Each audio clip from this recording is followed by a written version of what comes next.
So today we're diving deep into The Pathless Path. That's Paul Millard's book, Imagining a New Story for Work and Life. And you've given us excerpts from it. Right. Our mission today is to explore this kind of central tension that the book brings up between the default path that so many of us find ourselves on and then this pathless path, which might not be as obvious, but could ultimately be a lot more fulfilling. So to kick things off, what exactly is this default path that Millard keeps talking about? Well, the default path is basically like, think of all those decisions and achievements that, as a culture, we sort of expect a successful adult to make, right? Okay. These are the milestones that society tends to recognize and reward. So in the U.S., for example, he points to the American dream, right? The idea of getting a good job, owning a home, starting a family, this narrative that many of us, grow up with. Right. It's almost like this unwritten script that we feel like we have to follow. And then he also brings in this whole idea of like life scripts from some researchers named Bernson and Rubin. What's that all about? Well, what's really interesting about these life scripts is how deeply ingrained they seem to be. Okay. Bernson and Rubin's research basically says that these are culturally shared expectations. They're all about when big life events are supposed to happen and also the order in which they're supposed to happen. Think about it, like graduating from school, getting a stable job, falling in love, getting married. Their research suggests that across many cultures, there's this, surprisingly strong agreement about these things, and that they should mostly occur before you went 35. Before 35. Man, that adds a whole layer of pressure, like you're on a time limit or something. Oh, yeah, definitely. It's like this societal clock that's ticking away in the background. I get how that becomes the default for so many people. So Millard doesn't just talk about this theoretically, right? Yeah. He actually walked this path himself. Exactly. He shares his own personal experience of living this default path. Okay. So he had a successful career as a consultant in New York City, making a really good salary, something like $200,000 a year, advising CEOs of big companies. So on the surface, he'd achieved a lot of success. The kind of success many people dream of. Exactly. So what was missing for him? Well, what's interesting is that despite all this external validation, he wasn't really content. Okay. He started questioning, what was his purpose? He just wasn't feeling fulfilled, even though he'd done all the things he was supposed to do. He describes this feeling of being stuck, even though from the outside it seemed like he was on this great path. It makes you wonder how many other people are in that same boat. Stuck. Despite the big salary, the high-profile job, it really makes you think about how empty it can be to just chase these external markers of success. Right. It's like this never-ending pressure to get to the next thing, the promotion, the bigger house. Exactly. And he also makes this interesting point about how the environment you work in can really shape you as a person. Okay. So he's saying that over time, people working in companies, they kind of get molded by the company culture, by the expectations there. The longer you're there, the more you start to prioritize what the company values. I see. And that might not actually be the same as your own values or who you really want to be. It's like you can lose yourself a bit in that corporate world. Yeah. And he recognized that this was happening to him, and he started to push back against it. And that resistance led him to make a pretty big change, right? It did. He decided to leave that secure, well-paying world behind. He even went as far as giving back a big signing bonus and passing up on another bonus just to get off that default track and try something new. Wow. That's a big decision. It really shows how unhappy he was. Yeah. So he walked away from the default path. What did he find instead? This pathless path. What is that exactly? Well, he actually got this idea from a book by David White called The Three Marriages. Okay. And White describes it as a paradox, something that exists but isn't always easy to see. Okay. For Millard, this idea really resonated. It became a sort of guiding principle for him, like a reassurance that going into the unknown, well, it might not just be okay, it could be amazing. A pathless path. It sounds kind of, contradictory. How does he actually define it? So for him, it's the opposite of the default path. Sorry. It's about choosing uncertainty, choosing the discomfort that comes with it. It's about adventure and discovering yourself instead of sticking to what everyone expects you to do.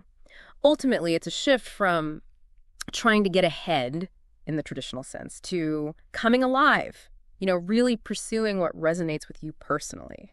So it's like a totally different way of thinking about your life and your work. Exactly. And he says this is especially relevant now in today's world, right? Absolutely. He points out that the old stories we've been told about work and life, work hard, get a good job, save for retirement, well, that might not be enough anymore. The world is changing so fast. Right. And we see more and more people who are feeling this disconnect. They're working like crazy, but they're still worried about losing their job.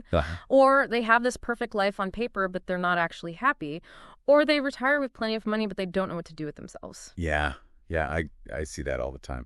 So how did this idea of the pathless path change how Millard thought about work? Well, for him, it was about getting away from that negative view of work, like it's just something to be endured or escaped. Yeah. He started to see work as a basic human need, a need to do things that matter, to use your potential and make a real contribution. He says that by sticking so rigidly to that default path, we miss out on these other, more fulfilling possibilities. It's like we're so busy climbing this ladder that we don't even stop to think if it's the right ladder. Right. Exactly. So this whole idea of questioning the status quo seems to be a big part of this shift. And he uses this term hoop jumper. What does he mean by that? Yeah, that's a term from William Deresiewicz. He used it to describe students who are so focused on getting good grades and impressive credentials that they kind of forget about being genuinely curious or figuring out what they really care about. It's like we're training people to be good at playing the game instead of encouraging them to actually love learning. Exactly. And Millard connects this to the pressures of the default path, where it's all about getting external validation instead of following your own passions. Okay. So how did Miller get to this point? I mean, it sounds like his own health crisis played a big role in this whole shift for him, right? It definitely did. You see, while he was working that demanding consulting job, he got really sick. He developed a severe case of Lyme disease, and it took a huge toll on him, both physically and mentally. He says it made him feel completely broken. And that experience, well, it really forced him to reassess his priorities. Yeah. It's often in those tough moments that we realize what's truly important, right? Right, exactly. And he talks about this thing called post-traumatic growth that came out of that experience. Post-traumatic growth? Yeah, it's this idea from researchers Tedeschi and Calhoun. Okay. They found that people who go through really difficult experiences, they can actually come out of it stronger. Interesting. And Millard says that's what happened to him. He came out of that experience with a greater appreciation for life. His relationships became stronger. He felt more resilient. And most importantly, his priorities shifted. It sounds like it really shook him out of that default path mindset and forced him to consider a whole new way of being. Yeah, absolutely. And, it's fascinating that he brings up the post-World War II economic boom and how that whole period, with its promise of stability and upward mobility, might actually have been a bit of an anomaly. Yeah, that's a crucial point he makes, drawing on the work of Jim O'Shaughnessy. Yeah. O'Shaughnessy argues that after World War II, there was this huge surge in economic growth in the U.S., and it created this expectation that each generation would do better than the last. But he says that kind of constant upward mobility wasn't the norm throughout history. So the default path, as we know it today, it's kind of based on a unique set of circumstances that might not last forever. Right. And the emphasis on full employment after the war really cemented the idea that having a traditional job was the most important thing. It's like that 9-to-5 job became the gold standard, even if it didn't make you happy. Yeah. And Millard points out that the Full Employment Act of 1946 in the U.S. actually made maximizing employment a central goal of economic policy. Okay. And this idea became so deeply ingrained that it even affected political decisions later on. Like how? Like when Obama was considering healthcare reform, one of the big concerns was about potential job losses. It shows how central the idea of a job had become. Right, the job was everything. But Miller also talks about this rise of alternative work arrangements, which suggests that things are changing, right? That's right. Economists Katz and Kruger found that these alternative or non-traditional ways of working, like freelancing, contract work, consulting, they actually accounted for almost all the new jobs created in the U.S. between 2005 and 2015. Wow, so it's not just a small trend anymore. No, it's huge. We're talking about 10 million jobs. And research by McKinsey also found that people in these non-traditional roles are often just as satisfied or even more satisfied than those in traditional jobs. It challenges the whole idea that a 9-to-5 is the only way to go. So maybe there are other ways to find security and satisfaction outside of the traditional job. And then there's this whole idea of bullshit jobs, which is No, it's an interesting concept. Yeah, that's David Graeber's term. And Millard shares some of his own early work experiences where he felt like he was doing totally pointless tasks. Like he spent weeks searching for some old record of Amelia Earhart's airplane repair. That does sound pretty pointless. Right, and he saw colleagues just surfing the internet or even napping at their desks. It makes you wonder why so many people are spending their time on work that they believe is meaningless. It's a good question. So after his health issues and with all these questions he was having about work, Millard started to make some changes, right? He did. When he went back to work after his illness, he felt really detached, like he was observing everything from a distance. Okay. And that new perspective led him to do something simple but powerful. He set a daily reminder on his calendar. A reminder? Yeah, and it listed his top priorities. And here's the thing. Health, relationships, fun, and creativity were all listed above career. So he was actively reminding himself to prioritize those things. Exactly. It was a conscious effort to build a life that wasn't just about his job. That's a great idea. And he also started experimenting with a side hustle as a career coach, right? That's right.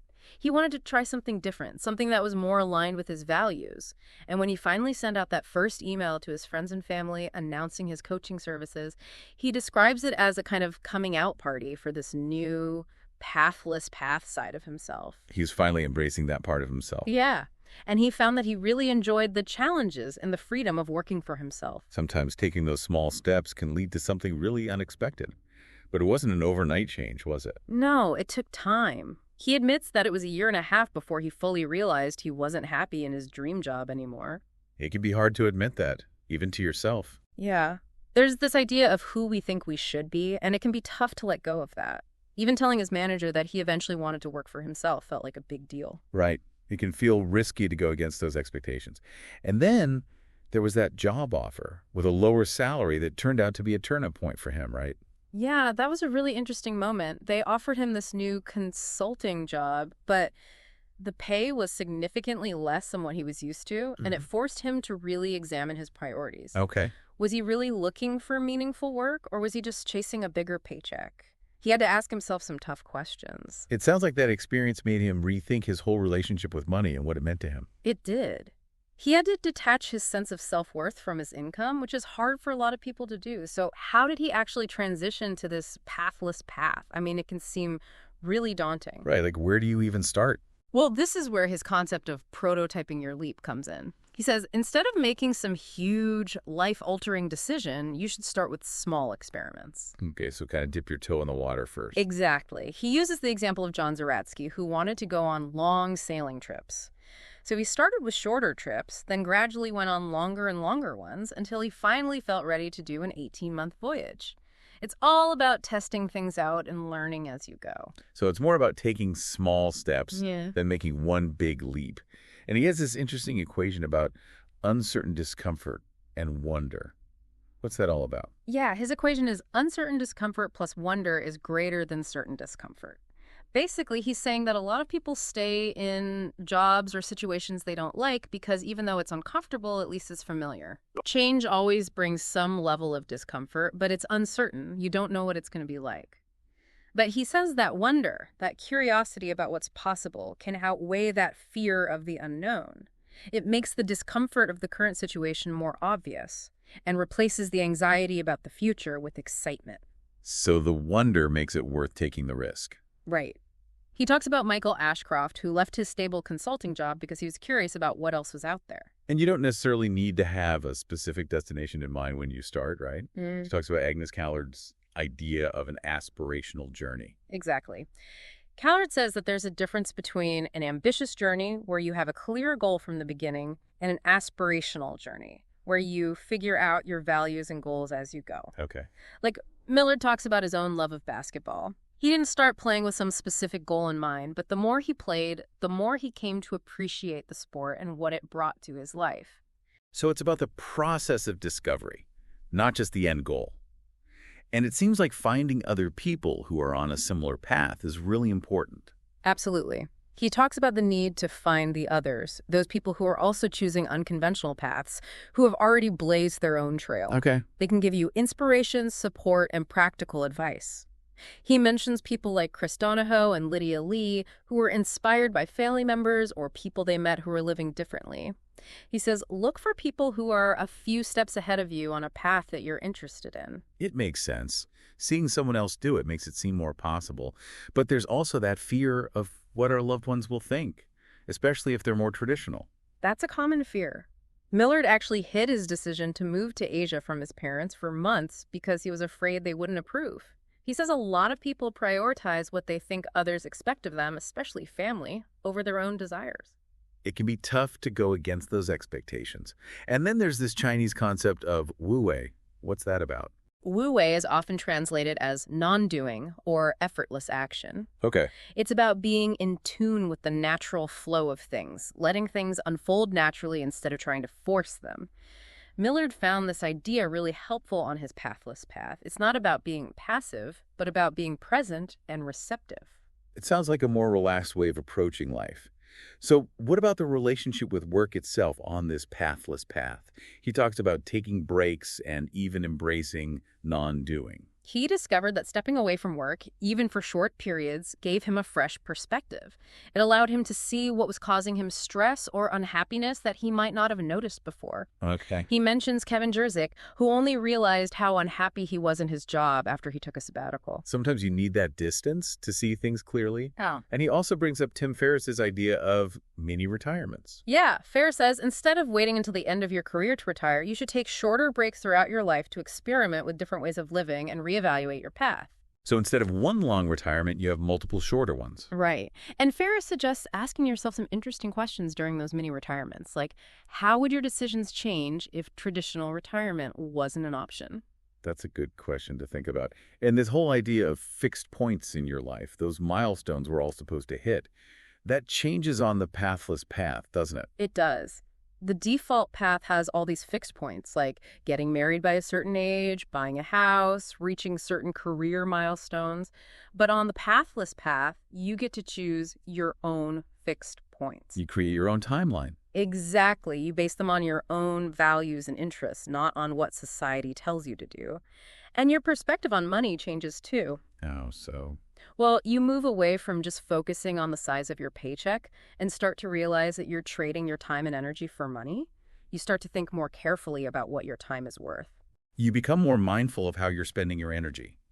And he talks about radical acceptance and faith as being important for navigating the uncertainty of the pathless path. Yes, radical acceptance, from Tara Brach's teachings, is about accepting yourself and your life exactly as they are without judgment. And faith, in this context, is about trusting the process, even when you're not sure what's next. It's about being okay with not knowing everything. Right. He tells the story of Michael McBride, who left his job to pursue his creative passions. That was a real leap of faith for him. And he also debunks this idea of the arrival fallacy. The arrival fallacy. Yeah, that's a term from Dr. Tal Ben-Shahar. It's this belief that if you reach a certain goal, like a certain income level or job title, you'll finally be happy. But Millard says that's not how it works. He talks about a colleague who was obsessed with getting his boss's job, but didn't think about what would come after that. He also quotes Eleanor Roosevelt, who said that you might lose your integrity if you adopt someone else's values. He talks about the second chapter of success, which is about shifting from a focus on lack to a focus on giving, from ambition to aspiration, from finding joy in achieving goals to finding joy in the journey itself. So it's about redefining what success means. What about creativity? How does that fit into the pathless path? He challenges the traditional emphasis on credentials and qualifications. He agrees with William Deresiewicz, who criticizes the narrow focus of elite education, and with Paul Graham, who says that the old model of career success is outdated. It's not just about climbing the ladder anymore. So it's more about finding your own way to contribute. Right. And he uses this example of scientific forestry to show the dangers of standardization. The focus on maximizing paper production led to all sorts of unintended consequences. Like what? Like a loss of biodiversity and soil degradation. He connects this to Ben Hunt's idea of good eggs versus non-standard approaches. Okay. On the default path, you're supposed to be a good egg to fit the mold. But on the pathless path, you might feel like a bad egg because you're doing things differently. But those different approaches can actually be more innovative and valuable. It's like the square peg in the round hole. Yeah. And even people who are successful in the traditional sense can be afraid to try something different. He talks about athletes like Noah Lowry and Chauncey Billups who were lost when their careers ended. He mentions Rebecca Solnit, who said that getting lost can lead you to something new. It can be scary to leave the familiar behind. Yeah, but it can also be exciting. And the Pathless Path, it gives you more opportunities to reflect and experiment. How so? Well, when you're creating your own path, you have to make your own decisions. And that means you learn from your mistakes more quickly. You figure out what you really care about and when to say no to things that don't align with your goals. He talks about Jarvis's definition of enough as an example of this. It's about moving away from that scarcity mindset. And he connects that to deeper fears, right? He says that our anxieties about money are often tied to deeper fears, like the fear of death or the fear of not being loved. He draws on Ernest Becker's ideas and says that the pathless path is about confronting those fears and finding your own way to live a meaningful life. Okay, so how do you actually do that? How do you design work that you like? He talks about John O'Nolan, who created the ghost blogging platform. O'Nolan focused on building something he would enjoy working on for the long term, rather than just trying to grow the company as fast as possible. He made decisions that aligned with his values, like not taking venture capital. It's about prioritizing the journey over the destination. Exactly. And it's ultimately about using your potential to make a contribution to the world. He talks about his mother, who always finds ways to use her talents no matter what she's doing. That's inspiring. He encourages people to embrace their creativity and share it with the world. He says you don't need permission to do what you love, and he talks about virtuous meaning cycles. They're like positive feedback loops. When you do work that you enjoy and find meaningful, it leads to more opportunities and connections. He says it's important to maintain a sense of hope even when things are tough. So how do you keep going on this path? It's not always easy, right? He talks about the importance of making commitments, even though it can feel overwhelming with so many possibilities. And he suggests working backward, which means thinking about what failure would look like and then doing the opposite. He even imagined his own unwanted future self as a way to figure out what he didn't want. That's a good strategy. He also talks about anti-fragility from Nassim Taleb's work. It's about building systems that get stronger when things go wrong. So being prepared for the unexpected. Right. He also contrasts the infinite game with the finite game. A finite game is about winning, while an infinite game is about continuing to play. On the pathless path, it's about enjoying the journey, not just reaching the destination. And his guiding mantra for making decisions is coming alive over getting ahead. It's about choosing fulfillment over external markers of success. Exactly. And finally, he talks about creating your own culture. He says you don't have to accept a culture that doesn't work for you. You can create your own based on your own values. It's about taking control of your life. So it sounds like this book is about inspiring people to think differently. It is. He ends with a section called Go Find Out, where he gives some practical advice, like figure out what brings you joy. Define what enough means to you. Ask others when they've seen you at your best. Take breaks, even if it's just for an afternoon. Meet someone who's living an interesting life. Create something. Be generous. Experiment with different ways of living and working. Commit to what makes your life meaningful. And be patient. He even quotes Hunter S. Thompson, who said to keep looking for the ninth path if the first 8 don't work. It's about taking action and exploring what's out there. So we've covered a lot today. We've explored the default path and the pathless path based on all the information you gave us. We hope this has given you some new insights into your own relationship with work and life. And as you go forward, we encourage you to think about which default assumptions might be running your life and what small experiment you could try to explore the pathless path. Thanks for sharing your sources with us and joining us for this deep dive. We look forward to exploring more with you next time.